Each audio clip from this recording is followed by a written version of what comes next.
तो as a friend of the court पेश हूँ। अमाइकस क्यूराई इसको कहते हैं, क्यूराई अदालत और अमाइकस जो उसका दोस्त हो, तो एमिकबल जिसके रिलेशनशिप्स हों उसके। तो जज साहब ने मुझे बुलाया था, बाबर रवान साहब ने, बाबर सत्तार साहब ने एज एन अमाइकस क्यूराई। तो मैंने अपनी ओपिनियन दी है, उसके बारे में मैं ज़्यादा बात कर सकता हूँ। बाकी मुख्तलिफ महकमा के लोगों ने और महकमों ने, जिसमें FIA, IB और कैमरा, PTA, इन्होंने दरख्वास्तें दी थी कि जज साहब ये केस ना सुने, बाबर सत्तार साहब ये केस ना सुने। और बड़ी ही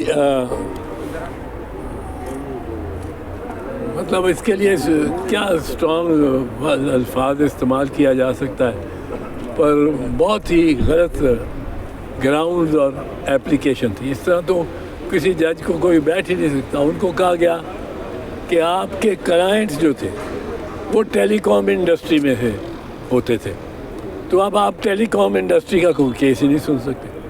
यानी अगर फौजदारी का वकील हो, वो जज बन जाए, तो वो कहेंगे जी फौजदारी मुकदमा तो आपके आगे लग ही नहीं सकता। पर चूँकि आप 6 महीने लाहौर हाई कोर्ट में कंपनी जज भी रहे हैं, इसलिए कंपनी किसी का भी केस नहीं लग सकता। और आपने ये 10 दीवानी केस भी सुने थे, तो दीवानी केस भी नहीं लग सकता। ये बड़ी अजीब उनकी मंतक थी। और जज साहब ने उनको बड़ी हेयरिंग दी कि आपको मतलब किस तरह ये महसूस होता है, या तो कोई उनकी ज़ात पे कोई पर्सनल उनके पास कोई एविडेंस हो कि उन्होंने कोई उनका कोई इंटरेस्ट है, उसकी कोई उसमें अपना मुफाद है, मुफाद आमा का केस है। और इसमें वो ले आना जज साहब को कि आप उठ जाए। हमारे यहाँ जज साहबान इस मामले में अक्सर ओवर सेंसिटिव होते हैं। उनको ज़रा कह दें कि जी आप ना सुने, तो वो कह देते हैं कि अक्सर कि मैं नहीं सुनता। क्यों नहीं सुनते सर? आप सुने सुने सुने, दूसरी पार्टी या मैं हम कर रहे होते हैं उनकी मिन्नत। वो कहते हैं जब इन्होंने कह दिया हमें आपको एतमाद नहीं है, तो मैं नहीं सुनूंगा। बाबर सत्तार साहब ने उनसे पूछा कि आप किस बुनियाद पे कह रहे हैं कि मैं छोड़ दूं इस केस को?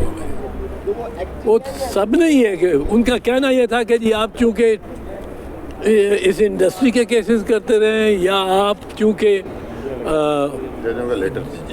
जजों का लेटर में भी आपने लिखा है, जजों का लेटर, और उसमें आपने लेटर में हसास इदारे ISI वगैरह का नाम दिया है, तो आप न सुने। जज साहब ने आज बहुत अच्छा काम किया, बहुत अच्छा। और वो ये है कि उन्होंने न सिर्फ इन दरखास्तों को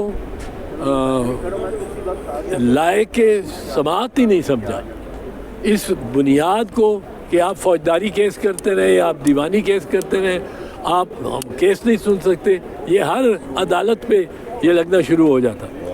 तो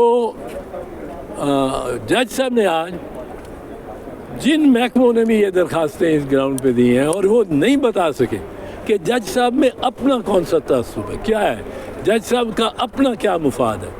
एक सीधे साधे जज को जो ईमानदारी से फैसले करता हो, उसके ऊपर इस तरह के एतराज़ लगा देना, ये तो रवायत ही बन जाए। तो जज साहब ने सब महकमों को 5-5 लाख रुपया जुर्माना भी किया हर जाना देने के। पता नहीं लिखे हैं, सबको उनको 5-5 लाख रुपया जुर्माना किया, ताकि कंटेम्प्ट तौहीन अदालत की भी सजाएं दी। ये मैं से फिर दफ्तर कर मेरा भी अब इस केस का क्या मुस्तकबिल देख रहे हैं एतजाज़ हसन साहब आप पर्सनली? मैं तो अमाइकस हूँ, मैं किसी पार्टी को नुमाइंदा नहीं हूँ, तो ये देखेंगे। वकील है सर, काजी फाजिल साहब के एक्सटेंशन के हवाले से बातें हो रही हैं, कोई तरमीम लाई जा सकती हैं हुकूमत की तरफ से, अगर ऐसा होता है तो कैसे देखते हैं आप?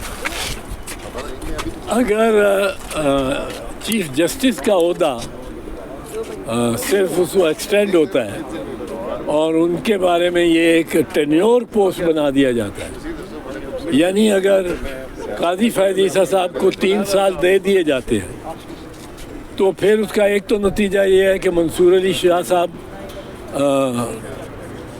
چیف جسٹس نہیں بن سکیں گے، منیر صاحب چیف جسٹس نہیں بن سکیں گے، یہ اس دوران ریٹائر ہو جائیں گے، اور پھر جو اگلے چیف جسٹس آئیں گے وہ بھی 3 سال کے لیے ہوئے تو جو اچھے جج مندوخیل صاحب اور عائشہ ملک صاحبہ یہ بھی ریٹائر ہو جائیں گی۔ اب یہ میرا نہیں خیال کہ قاضی فیض عیسیٰ چیف جسٹس پاکستان نے ایسا کرنا ہے، کیونکہ سارے ججز کو پھر اور صوبہ کے چیف جسٹس کو بھی یہ ملے تو پھر سارے ججز افیکٹ ہوتے ہیں، پتہ نہیں کتنے ججز افیکٹ ہوتے ہیں۔ تو یہ اگر کیا تو ایک تو یہ لگے گا کہ یہ کوئی رعایت لی ہے، گورنمنٹ سے برات لیا ہے قاضی فیض عیسیٰ صاحب، اور میرا نہیں خیال کہ وہ اچھا اتنی نیک نامی کما کے اس قسم کا خود کش جیکٹ پہن کے آ جائیں گے۔ اچھا لاسٹلی بتائیے گا اعتزاز احسن صاحب، کل